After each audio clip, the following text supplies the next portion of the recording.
ਸਿਰਫ ਇੱਕ ਦਿਨ ਦੀ। ਬਾਕੀ ਉਹਦਾ ਮੇਰਾ ਖਿਆਲ ਹੈ ਕਿ ਕੋਈ 3,000 ਦੀ ਲੈ ਲੈਣੀ। ਸਹੀ, ਯਾਨੀ ਕਿ 3000 ਦੀ ਲਓ, ਮਹੀਨੇ ਦਾ 90000 ਹੈ।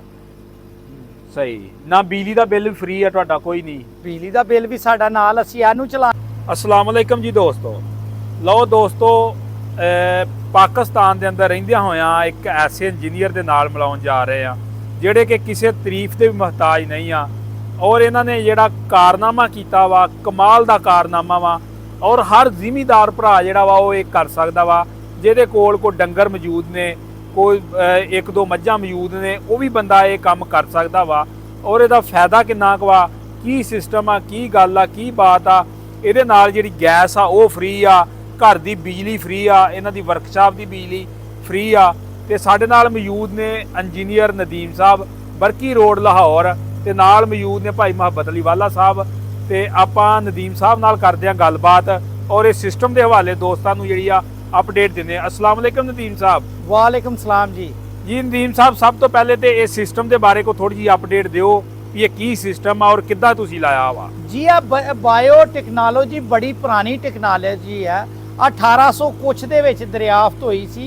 ਇਹਦੇ ਵਿੱਚ ਗੋਬਰ ਜਿਹੜਾ ਹੈਗਾ ਨਾ, ਗੋਬਰ ਨਾਲ ਗੈਸ ਪੈਦਾ ਕੀਤੀ ਜਾਂਦੀ ਹੈ। ਅਸੀਂ ਕੀ ਕਰਨੇ, ਅਸੀਂ ਗੋਬਰ ਵੀ ਇਹਦੇ ਵਿੱਚ, ਗੋਬਰ ਬਾਹਰੋਂ ਆਂਦਾ। ਆ ਜਿਹੜਾ ਨਾ ਇੱਕ ਰਕਸ਼ਾ ਜਿਹੜਾ 150 ਰੁਪਏ ਦਾ ਆਇਆ। ਠੀਕ, 150 ਰੁਪਏ ਦਾ ਇੱਕ ਰਕਸ਼ਾ ਲਈਦਾ ਗੋਬਰ ਦਾ। ਇਸ ਤੋਂ ਇਲਾਵਾ ਹੁਣ ਅਸੀਂ ਆਪਣੀ ਸਬਜ਼ੀ ਲਾਈ ਹੋਈ ਹੈ। अगर मूलिया लाई है और गोंगलू लाए है, और सब्जी जिवें बनाई दी है, मूलिया के पत्ते, गोंगलू के पत्ते, या घर च जिहड़ी भी सब्जी बनती होए, और ये जिहड़े छिलके हुंदे आ वो सारे इत्थे साडे कोल आ जांदे आ। आ देखो जिस तरह कि आ छिलके है, ताज़ा छिलके इत्थे सारे आए हुए, आ ताज़ा फ्रैश है। आ फ्रैश छिलके भी असीं इहदे च पा दिंदे आ, इहदे च असीं गोबर भी पा दिंदे आ, लेकिन उन्हां नूं हल्का जिहा कट के पाना पैंदा। ठीक है, थोड़ा जिहा बरीक करके उस तरह तो नहीं ना जाणगे, वो कट के ते आ गोबर भी पा दईदा, छिलके भी पा दईदे आ। ਇਹਦੇ ਨਾਲ 150 ਰੁਪਏ ਨਾਲ ਸਾਨੂੰ ਘਰ ਦੀ ਕੁਕਿੰਗ ਵੀ ਮਿਲ ਰਹੀ ਹੈ 24 ਆਵਰ। ਸਹੀ, ਫ੍ਰੀ, ਔਰ ਨਾਲ ਉਸ ਤੋਂ ਇਲਾਵਾ ਸਾਨੂੰ ਬਿਜਲੀ ਵੀ ਮਿਲ ਰਹੀ ਹੈ। ਸਹੀ। ਅੱਛਾ, ਇਹ ਆ ਜਿਹੜਾ ਹੌਦ ਬਣਾਇਆ ਕਿੰਨਾ ਕੁ ਡੂੰਘਾ ਜੇ? ਆ 15 ਫੁੱਟ ਗਹਿਰਾ ਹੈ। ਠੀਕ, ਤੇ ਇਹਦੇ ਚਾਰ ਚਵੇਰੇ ਖੂਹ ਆ, ਲੋਹੇ ਦਾ ਖੂਹ ਬਣਿਆ ਹੋਇਆ, ਉਹਦੇ ਵਿੱਚ ਇੱਕ ਟੱਪ ਰੱਖਿਆ ਹੋਇਆ ਜਿਹੜਾ ਉਲਟਾ। ਸਹੀ, ਉਹ ਟੱਪ ਦੇ ਅੰਦਰ ਗੈਸ ਕੈਦ ਹੋ ਜਾਂਦੀ ਹੈ। ਸਹੀ ਸਹੀ। ਉਹ ਟੱਪ ਦੇ ਅੰਦਰ ਜਿਹੜੀ ਗੈਸ ਕੈਦ ਹੁੰਦੀ ਹੈ, ਡਰਮ ਬਾਹਰ ਲਗਾ ਆਂਦਾ, ਫਿਰ ਇਹਦੇ ਨਾਲ ਸਾਡੀ ਉਸੇ ਗੈਸ ਤੇ ਹੀ ਜਨਰੇਟਰ ਚਲਾ ਰਹੇ। ਅੱਛਾ, ਇਹ ਜਦੋਂ ਤੁਸੀਂ ਪਹਿਲਾ ਪਲਾਟ ਬਣਾਇਆ ਸੀ, ਸਿਰਫ ਇੱਕ ਹੀ ਹਾਊਸ ਸੀ ਉਦੋਂ? ਪਹਿਲੇ ਉਰੋਂ ਇੱਕ ਸੀ, ਫਿਰ ਉਸ ਤੋਂ ਬਾਅਦ ਅਸੀਂ ਦੇਖਿਆ ਕਿ ਜਿਹੜਾ ਗੋਇਆ ਇਹ ਚੋਂ ਨਿਕਲਦਾ ਹੈ, ਹਾਂਜੀ, ਉਹਦੇ ਵਿੱਚ ਵੀ ਅਸਰ ਹੁੰਦਾ, ਉਹਦੇ ਵਿੱਚ ਵੀ ਗੈਸ ਹੁੰਦੀ ਹੈ। ਸਹੀ। ਅਸੀਂ ਫਿਰ ਉਹਦੇ ਅੱਗੇ ਇੱਕ ਹੋਰ ਲਾ ਦਿੱਤਾ, ਤਾਂ ਵਾਕਈ ਗੱਲ ਸਹੀ ਸੀ, ਉਹਦੇ ਵਿੱਚੋਂ ਵੀ ਗੈਸ ਨਿਕਲ ਆਂਦੀ ਹੈ। ਉਹ ਦੇਖੋ ਨਾ, ਉਹ ਵੀ ਤੇ ਗੈਸ ਨਾਲ ਭਰਿਆ ਹੋਇਆ। ਇਹਦੇ ਵਿੱਚ ਕਿੰਨਾ ਗੋਇਆ ਰੋਜ਼ਾਨਾ ਪਾਉਣਾ ਪੈਂਦਾ? ਰੋਜ਼ਾਨਾ ਅਸੀਂ ਇੱਕ ਚਿੰਚੀ ਰਕਸ਼ਾ ਜਿਹੜਾ ਹੈ ਨਾ, ਉਹ ਭਰ ਕੇ ਪਾਣੇ। ਤੇ ਸਵੇਰ ਪਾਉਣਾ ਜਾਂ ਸ਼ਾਮ ਜਾਂ ਜਦੋਂ ਮਰਜ਼ੀ ਪਾ ਦਿਓ, ਇੱਕ ਦਿਨ ਨਾ ਪਾਓ ਦੂਜੇ ਦਿਨ ਪਾ ਲਓ, ਤਾਂ ਵੀ ਕੰਮ ਚੱਲ ਦੂਸਰੇ ਦਿਨ ਨਹੀਂ ਪਾਇਆ ਤੇ ਤੀਜੇ ਦਿਨ ਪਾ ਲਓ। ਆ ਤੇ ਵੈਸੇ ਐਸਾ ਹੈ, ਅਸੀਂ 40 ਦਿਨ ਬਗੈਰ ਪਾਇਆ ਵੀ ਚਲਾਇਆ। ਸਹੀ ਸਹੀ। ਲੇਕਿਨ ਜਿਵੇਂ ਤੁਸੀਂ ਨਹੀਂ ਪਾਓਗੇ ਨਾ, ਤੇ ਫਿਰ ਉਹ ਆਸਤਾ ਗੈਸ ਦੀ ਮਿਕਦਾਰ ਘਟਦੀ ਜਾਂਦੀ। ਸਹੀ ਸਹੀ। ਲੇਕਿਨ ਅਗਰ ਪਾਉਂਦੇ ਰਹੋਗੇ ਤੇ ਆ ਰੂਟੀਨ ਚ ਸਰਕਲ ਚੱਲਦਾ। ਯਾਨੀ ਕਿ ਜਿੰਨਾ ਤੁਸੀਂ ਸਿਸਟਮ ਬਣਾਇਆ ਵਾ, ਮੇਰੇ ਹਿਸਾਬ ਨਾਲ 10 ਘਰਾਂ ਦਾ ਨਿਜ਼ਾਮ ਚੱਲ ਸਕਦਾ ਇਹਦੇ ਤੋਂ। ਜੀ ਯਾਰ ਨਾ 10 ਘਰ ਦਾ ਚੱਲ ਸਕਦਾ, 5 ਘਰ ਤੇ ਵਾਫਰ ਚੱਲ ਸਕਦੇ। ਚਲੋ ਅੱਗੇ ਵੀ ਚੱਲੀਏ, ਥੋੜਾ ਜਿਹਾ ਅਗਲੇ ਦੇ ਬਾਰੇ ਵੀ ਦਿਖਾ ਲਓ, ਜਿਹੜਾ ਅਗਲੇ ਬੰਨੇ ਆਊਗਾ। ਅਗਲੇ ਬੰਨੇ ਆਓ ਤੁਹਾਨੂੰ ਦਿਖਾਉਂਦੇ। ਔਰ ਇਹ ਲੋਹੇ ਦਾ ਬਣਾਇਆ? ਹਾਂਜੀ, ਇਹਦੇ ਅੰਦਰ ਵੀ ਉਸ ਤਰ੍ਹਾਂ ਹੀ ਲੋਹੇ ਦਾ ਹੈ। ਇਹਦੇ ਅੰਦਰ ਵੀ ਇਹ ਛਾਪਰ ਕਿਉਂ ਪਾਇਆ? ਇਹਨੂੰ ਛਾਪਰ ਐਸ ਕਰਕੇ ਪਾਇਆ ਹੈ, ਆ ਬੈਕਟੀਰੀਆ ਜਿਹੜਾ ਨਾ 18 ਡਿਗਰੀ ਤੋਂ ਘੱਟ ਮਰ ਜਾਂਦਾ। ਸਹੀ ਸਹੀ ਸਹੀ। ਆ ਸਾਡਾ ਮੇਨ ਪਲਾਂਟ ਹੈ, ਇਹਨੂੰ ਅਸੀਂ ਕਵਰ ਕਰਕੇ ਰੱਖਿਆ ਤਾਂ ਕਿ ਇਹਨੂੰ ਠੰਡ ਨਾ ਲੱਗੇ। ਜਿਸ ਟਾਈਮ ਅਸੀਂ ਆਪ ਜਰਸੀ ਪਾ ਲੈਨੇ ਆ, ਟੋਪੀ ਪਾ ਲੈਨੇ ਆ, ਅਸੀਂ ਇਹਨੂੰ ਵੀ ਆ ਕਵਰ ਕਰ ਦਿੰਨੇ। ਇਹਦੇ ਵਿੱਚ ਵੀ ਉਸੇ ਤਰ੍ਹਾਂ ਹੀ ਲੋਹੇ ਦਾ ਹੀ ਆ? ਇਹਦੇ ਵਿੱਚ ਵੀ ਲੋਹੇ ਦਾ, ਲੇਕਿਨ ਉਹਦੇ ਵਿੱਚ ਉਹਨੂੰ ਅਸੀਂ ਕਵਰ ਐਸ ਕਰਕੇ ਨਹੀਂ ਕੀਤਾ ਕਿ ਉਹਦੀ ਪ੍ਰੋਡਕਸ਼ਨ ਥੋੜੀ ਹੈ। ਉਹ ਅਗਰ ਘਟ ਵੀ ਜਾਏਗੀ ਤੇ ਸਾਨੂੰ ਫਰਕ ਕੋਈ ਨਹੀਂ। ਅੱਛਾ, ਮੇਨ ਪ੍ਰੋਡਕਸ਼ਨ ਆਪ ਇਹਦੇ ਵਿੱਚੋਂ ਪਹਿਲੋਂ ਗੈਸ ਨਿਕਲਦੀ 75%। ਹਾਂ, 25 ਬਚ ਜਾਂਦੀ ਆ, ਤੇ ਉਹ ਮੁੜ ਕੇ ਉਹ ਫਿਰ ਅਸੀਂ ਆ ਗੋਇਆ ਜਿਹੜਾ ਨਾ ਫਿਰ ਇਹਦੇ ਚ ਚਲਾ ਗਿਆ। ਆ ਦੇਖੋ ਨਾ, ਆ ਗੋਇਆ ਜਿਹੜਾ ਆ ਰਿਹਾ ਹੈ, ਇਹ ਆਟੋਮੈਟਿਕ ਹੀ ਆ ਜਾਂਦਾ ਵਾ। ਗੋਇਆ ਆਪਣੇ ਆਪ ਐਸ ਹੋਦੀ ਚ ਆਇਆ ਤੇ ਐਸ ਹੋਦੀ ਚ ਇਹਦੇ ਥੱਲੇ ਚਲਾ ਗਿਆ। ਸਹੀ। ਪਹਿਲੋਂ ਕੱਲੀ ਆ ਹੀ ਹੋਦੀ ਹੁੰਦੀ ਸੀ? ਪਹਿਲੇ ਉਹ ਹੋਦੀ ਹੁੰਦੀ ਸੀ। ਸਹੀ ਸਹੀ। ਉਹ ਐਰ ਚ ਆਇਆ ਤੇ ਇਧਰੋਂ ਫਿਰ ਐਰ ਚ ਚਲਾ ਗਿਆ। ਤੇ ਇਹਦਾ ਜਿਹੜਾ ਬਾਕੀਆਤ ਬਚਦਾ ਵਾ, ਉਹ ਵੀ ਤੁਹਾਨੂੰ ਦਿਖਾ ਦਿੰਨੇ। ਉਹ ਅੱਗੇ ਬਾਹਰ, ਉਹ ਚਲੋ ਦੇਖ ਲਿਆ ਵਾ। ਉਹਦਾ ਕੀ ਉਹ ਪੌਦਿਆਂ ਵਾਸਤੇ ਬਿਹਤਰੀਨ ਖਾਦ। ਆਂਦੇ ਉਹਦੇ ਵਿੱਚ ਹੀ ਬਹੁਤ ਤਾਕਤ ਹੁੰਦੀ ਆ ਜੀ ਉਹ ਬਿਹਤਰੀਨ ਯੂਰੀਆ ਸਹੀ ਤੁਹਾਨੂੰ ਡੀਏਪੀ ਔਰ ਯੂਰੀਆ ਖਰੀਦਣ ਦੀ ਜ਼ਰੂਰਤ ਹੀ ਨਹੀਂ ਅਗਰ ਤੁਸੀਂ ਬਾਇਓ ਪਲਾਂਟ ਲਾਇਆ ਹੋਇਆ। ਅਗਰ ਅੱਜ ਕੋਈ ਬੰਦਾ ਇਹ ਪਲਾਂਟ ਲਾਉਣਾ ਚਾਹੁੰਦਾ ਤਾਂ ਕਿੰਨਾ ਖਰਚਾ ਵਾ ਇਹਦਾ? ਉਸ ਟਾਈਮ ਸਾਡਾ ਇਹ ਤੇ ਲੱਗਾ ਸੀ 7 ਲੱਖ, ਹੁਣ ਮੇਰਾ ਹੱਲ ਲੱਗੇਗਾ 21 ਲੱਖ। ਚਲੋ ਇਹਦੇ ਤੋਂ ਜਿਹੜਾ ਅੱਗੋਂ ਫਾਇਦੇ ਲਏ ਜਾ ਰਹੇ ਉਹ ਵੀ ਮਾੜੇ ਜਿਹੇ ਦਿਖਾਲ ਦਿਓ। ਆਓ ਦਿਖਾ ਦੇ। ਲਓ ਜੀ ਦੋਸਤੋ ਜਨਰੇਟਰ ਚੱਲ ਰਿਹਾ ਵਾ ਔਰ ਇਹ ਤੁਹਾਨੂੰ ਦਿਖਾਲ ਦੇ। ਇਹ ਨਦੀਮ ਸਾਹਿਬ ਸਭ ਤੋਂ ਪਹਿਲੇ ਦਿਖਾ ਲਓ ਜਿੱਥੋਂ ਆਊਟ ਹੋ ਰਹੀ ਹੈ ਗੈਸ, ਆ ਦੇਖੋ ਬਣ ਨਾ ਕੇ ਬਾਹਰ ਆ ਗੈਸ ਰਹੀ ਆ।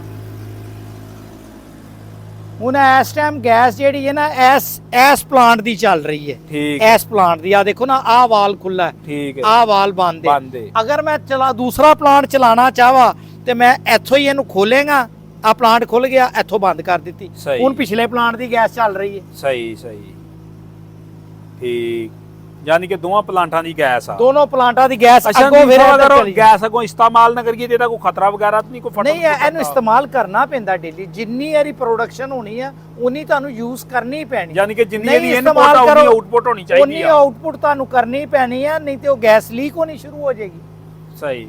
ਅੱਛਾ ਇਹ ਮਾਹੌਲ ਦੋਸਤੋ ਆ ਮਾਹੌਲ ਨੂੰ ਤਾਂ ਨਹੀਂ ਖਰਾਬ ਕਰਦੀ? ਤੁਹਾਡੇ ਸਾਹਮਣੇ ਕੋਈ ਸਮੈਲ ਆ ਰਹੀ ਹੈ? ਬਿਲਕੁਲ ਨਹੀਂ ਆ ਰਹੀ।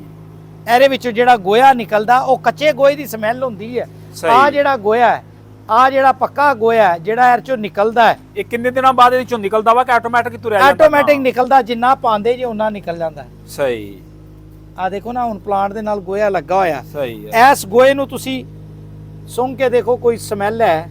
ਸਹੀ। ਕੋਈ ਵੀ ਨਹੀਂ। ਆ ਦੇਖੋ ਬਾਲਾ ਸਾਹਿਬ check ਨਹੀਂ ਕਰੋ। ਅਗਰ ਇੱਥੇ ਸਮੈਲ ਹੁੰਦੀ ਤਾਂ ਇੱਥੇ ਖਲੋਤਾ ਹੀ ਨਹੀਂ ਸੀ ਜਾਣਾ। ਇੱਥੇ ਚੈੱਕ ਕਰੋ ਐਨ ਬਾਲਾ ਸਾਹਿਬ, ਇਹ ਚ ਕੋਈ ਸਮੈਲ ਹੈ? ਨਹੀਂ ਇਹ ਚ ਕੋਈ ਸਮੈਲ ਨਹੀਂ ਹੈ। ਸਹੀ ਬਿਲਕੁਲ ਆ ਸੁੱਕਾ ਹੋਇਆ। ਐਸ ਪੈਪ ਥਾਣੀ ਗੈਸ ਬਣ ਹੁਣ ਐਸ ਪੈਪ ਥਾਣੀ, ਹੁਣ ਐਸ ਪਲਾਂਟ ਦੀ ਗੈਸ ਦੇਖ ਸਕਦੇ ਹੋ ਤੁਸੀਂ ਦੋਸਤੋ ਕਿੱਡਾ ਮੋਟਾ ਪੈਪ ਆ ਜਿਹੜਾ ਗੈਸ ਦਾ, ਜਿਹਦੇ ਵਿੱਚੋਂ ਦੀ ਗੈਸ ਆਉਣ ਰਹੀ ਆ। ਇੱਕ ਘਰ ਵਾਸਤੇ ਇੱਕ ਚੁੱਲ੍ਹੇ ਨੂੰ ਲਾਈਏ ਤੇ ਇੱਕ ਬਰੀਕ ਪੈਪ ਲਾਈਦਾ ਵਾ। ਹਾਂਜੀ ਆ ਜਨਰੇਟਰ ਵਾਸਤੇ ਲਾਇਆ ਹੋਇਆ। ਆ ਦੇਖ ਸਕਦੇ ਇਹਨਾਂ ਦੀ ਜਿਹੜੀ ਵਰਕਸ਼ਾਪ ਆ ਉਹਦੇ ਅੰਦਰ ਜਿੰਨੀ ਬਿਜਲੀ ਚੱਲ ਰਹੀ ਆ ਉਹ ਫ੍ਰੀ ਚੱਲ ਰਹੀ ਇਹਦੇ ਤੋਂ। ਆ ਅੱਗੇ ਦੇਖ ਸਕਦੇ ਆ ਅੱਗੇ ਨਾਲ ਵਾਲ ਵਗੈਰਾ ਲਾਏ ਆ, ਵਾਲ ਛਾਲ ਲਾ ਕੇ ਅੱਗੇ ਦੂਸਰੇ ਲਾਏ। ਤੇ ਅੱਗੇ ਨਦੀਮ ਸਾਹਿਬ ਇਹ ਜਨਰੇਟਰ ਜਿਹੜਾ ਚੱਲਣ ਡਿਆ ਵਾ ਇਹਦੇ ਵਿੱਚ ਕੋਈ ਪੈਟਰੋਲ ਡੀਜ਼ਲ ਵੀ ਚੱਲ ਰਿਹਾ ਵਾ? ਨਹੀਂ ਇਹਦੇ ਵਿੱਚ ਕੋਈ ਸ਼ੈ ਨਹੀਂ, ਸਿਰਫ ਔਰ ਸਿਰਫ ਗੈਸ ਚੱਲਣ ਦੀ। ਸਹੀ। ਸਿਰਫ ਔਰ ਸਿਰਫ ਗੈਸ ਚੱਲਣ। ਆ ਜਨਰੇਟਰ ਬੰਦ ਕਿਉਂ ਕੀਤਾ ਵਾ? ਆ ਡੀਜ਼ਲ ਵਾਲਾ ਜਦੋਂ ਗੈਸ ਮੁੱਕ ਜਾਏ, ਕੋਈ ਲੰਬੀ ਲੋਡ ਸ਼ੈਡਿੰਗ ਹੋ ਜਾਏ, ਗੈਸ ਵੀ ਮੁੱਕ ਜਾਏ, ਸੋਲਰ ਵੀ ਨਾ ਹੋਏ ਤੇ ਫਿਰ ਕਰੀ ਜ਼ਰੂਰਤ ਮਜਬੂਰੀ ਦੇ ਤੌਰ ਤੇ, ਮਜਬੂਰੀ ਦੀ ਤੌਰ ਤੇ ਫਿਰ ਆ ਡੀਜ਼ਲ ਚਲਾ। ਇਹ ਕਿੰਨੇ ਕੇਵੀ ਦਾ ਵਾ ਇੰਜਣ? ਆ 15 ਕੇਵੀ ਦਾ, ਯਾਨੀ ਕਿ 15 ਕੇਵੀ ਤੁਹਾਡੀ ਫ੍ਰੀ ਚੱਲਣ ਰਹੀ ਆ। ਹਾਂਜੀ। ਔਰ ਇੱਕ ਦੂਸਰੀ ਮਜ਼ੇਦਾਰੀ ਦੀ ਗੱਲ ਹੋ ਰਿਹਾ, ਆ ਦੇਖੋ ਅਸੀਂ ਰੇਡੀਏਟਰ ਦੇ ਅੱਗੇ ਕਾਗਜ਼ ਲਾਇਆ ਹੋਇਆ। ਸਹੀ ਆ। ਕਿਉਂ ਲਾਇਆ? ਆ ਜਿਹੜੇ ਪੈਪ ਹੈ ਨਾ, ਆਲੇ ਪੈਪ, ਆ ਜਿਹੜੇ ਪੈਪ ਹੈ, ਹਾਂਜੀ, ਆ ਪੈਪਾਂ ਦੇ ਵਿੱਚ ਅਸੀਂ ਹੀਟਰ ਲਾਇਆ ਹੋਇਆ ਹੈ। ਸਹੀ। ਪਲਾਂਟ ਨੂੰ ਗਰਮ ਪਾਣੀ ਦੇ ਰਹੇ ਹਾਂ। ਸਹੀ। ਆ ਤੁਹਾਨੂੰ ਦਿਖਾਣੇ ਆ ਗੇਜ, ਇੱਧਰ ਆਓ। ਇਹ ਜੀ ਸਾਰੀ ਆਪਣੀ ਟੈਕਨੀਕ ਸੀ ਸਾਰੀ? ਜੀ ਸ਼ੁਕਰ ਹੈ ਅੱਲਾ ਦਾ। ਆ ਦੇਖੋ ਟੈਂਪਰੇਚਰ ਕਿੱਥੇ ਰੱਖਿਆ ਹੋਇਆ? ਨਾਰਮਲ ਆ, ਨਾਰਮਲ ਤੇ ਰੱਖਿਆ ਹੋਇਆ। ਅੱਗੇ ਗੱਤਾ ਲਾਇਆ ਹੋਇਆ, ਠੀਕ। ਗੱਤਾ ਲਾਇਆ ਤਾਂ ਕਿ ਯਾਨੀ ਕਿ ਪਾਣੀ ਥੋੜਾ ਜਿਹਾ ਗਰਮ ਰਵੇ। ਪਾਣੀ ਗਰਮ ਰਹਿ ਕੇ ਅੱਗੇ ਚੱਲੇ, ਸਹੀ। ਅੱਗੇ ਜਾਏ ਔਰ ਅੱਗੇ ਪਲਾਂਟ ਨੂੰ ਗਰਮ ਕਰੇ। ਲੋਡ ਕਿੰਨਾ ਚੱਲ ਰਿਹਾ ਜੀ? ਲੋਡ ਇਸ ਟਾਈਮ ਆ ਮੀਟਰ ਨਹੀਂ ਚੱਲ ਰਹੇ। ਸਹੀ, ਬੰਦ ਨੇ ਮੀਟਰ ਨਹੀਂ ਚੱਲ ਰਹੇ। ਸਹੀ। ਬਾਕੀ ਅੱਗੋਂ ਦਿਖਾਓ ਜਿਹਦੇ ਵਿੱਚ ਤੁਸੀਂ ਐਮਰਜੈਂਸੀ ਵਾਸਤੇ ਸਟੋਰ ਕਰਦੇ ਜੇ ਗੈਸ। ਉਹ ਐਮਰਜੈਂਸੀ ਸਟੋਰ ਕਰਨੇ।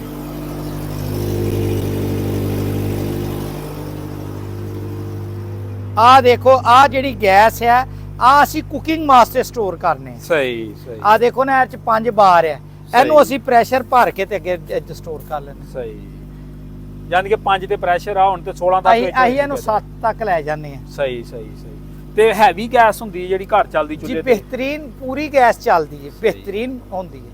ਯਾਨੀ ਕਿ ਮੇਰਾ ਖਿਆਲ ਆ ਕੋਈ 15-20 ਦਿਨਾਂ ਦੀ ਗੈਸ ਤੇ ਨਹੀਂ। ਹਾਂਜੀ। ਆ ਰੋਜ਼ਾਨਾ ਅਸੀਂ ਪੂਰੀ ਕਰਨੇ ਆ, ਇੱਕ ਦਿਨ ਦੀ ਗੈਸ ਦਾ ਸਟੋਰ ਹੈ। ਯਾਨੀ ਕਿ ਇੱਕ ਦਿਨ ਦੀ ਸਟੋਰ ਹੁੰਦੀ ਹੈ ਨਾ ਜੀ? ਹਾਂ, ਇੱਕ ਦਿਨ ਦੀ ਸਟੋਰ। ਆ ਜਿਹੜੀ ਗੈਸ ਹੁੰਦੀ ਹੈ ਬਾਇਓ ਗੈਸ ਹੁੰਦੀ ਹੈ, ਇਹਦੀ ਵੋਲਿਊਮ ਜ਼ਿਆਦਾ ਹੁੰਦਾ। ਸਹੀ।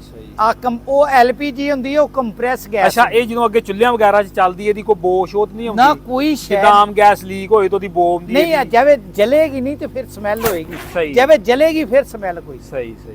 ਆਮ ਗੈਸ ਟਾਈਮ ਗੈਸ ਨਹੀਂ ਜਲ ਰਹੀ ਤੇ ਉਹਦੀ ਸਮੈਲ ਹਲਕੀ ਜੀ ਹੋਏਗੀ, ਹਲਕੀ ਜੀ। ਉਹ ਵੀ ਤੁਹਾਨੂੰ ਮਹਿਸੂਸ ਹੋਣ ਵਾਸਤੇ ਕਿ ਕੋਈ ਗੈਸ ਲੀਕ ਹੋਈ ਹੈ। ਲੇਕਿਨ ਜਿਸ ਟਾਈਮ ਤੁਸੀਂ ਚੁੱਲ੍ਹੇ ਤੇ ਜਲਾਓਗੇ, ਆ ਦੇਖੋ ਹੁਣ ਜਨਰੇਟਰ ਚੱਲ ਰਿਹਾ, ਕੋਈ ਸਮੈਲ ਆ ਰਹੀ ਹੈ। ਅੱਛਾ, ਇੱਕ ਆਖਰੀ ਗੱਲ, ਮੋਟਾ ਜਿਹਾ ਅੰਦਾਜ਼ਾ ਦੱਸ ਦਿਓ ਵੀ ਇਹ ਤੋਂ ਡੇਲੀ ਦੀ ਕਿੰਨੀ ਤੁਹਾਡੀ ਤੁਸੀਂ ਬਚਤ ਲੈ ਰਹੇ ਜੇ? ਸਿਰਫ ਇੱਕ ਦਿਨ ਦੀ ਬਾਕੀ ਉਹਦਾ ਮੇਰਾ ਖਿਆਲ ਹੈ ਕਿ ਕੋਈ 3-4 ਹਜ਼ਾਰ 3,000 ਦੀ ਲੈ ਲੈਣੀ। ਸਹੀ, ਯਾਨੀ ਕਿ 3000 ਦੀ ਲਓ, ਮਹੀਨੇ ਦਾ 90000 ਹੈ। ਸਹੀ, ਨਾ ਬਿਜਲੀ ਦਾ ਬਿੱਲ ਵੀ ਫ੍ਰੀ ਹੈ ਤੁਹਾਡਾ, ਕੋਈ ਨਹੀਂ। ਬਿਜਲੀ ਦਾ ਬਿੱਲ ਵੀ ਸਾਡਾ ਨਾਲ, ਅਸੀਂ ਇਹਨੂੰ ਚਲਾਉਂਦੇ ਆ, ਨਾਲ ਸੋਲਰ ਚਲਾਉਂਦੇ ਆ। ਸਹੀ, ਬਿਜਲੀ ਦਾ ਬਿੱਲ ਯਾਨੀ ਕਿ ਬਿਜਲੀ ਫ੍ਰੀ ਤੇ ਗੈਸ ਫ੍ਰੀ। ਗੈਸ ਵੀ free।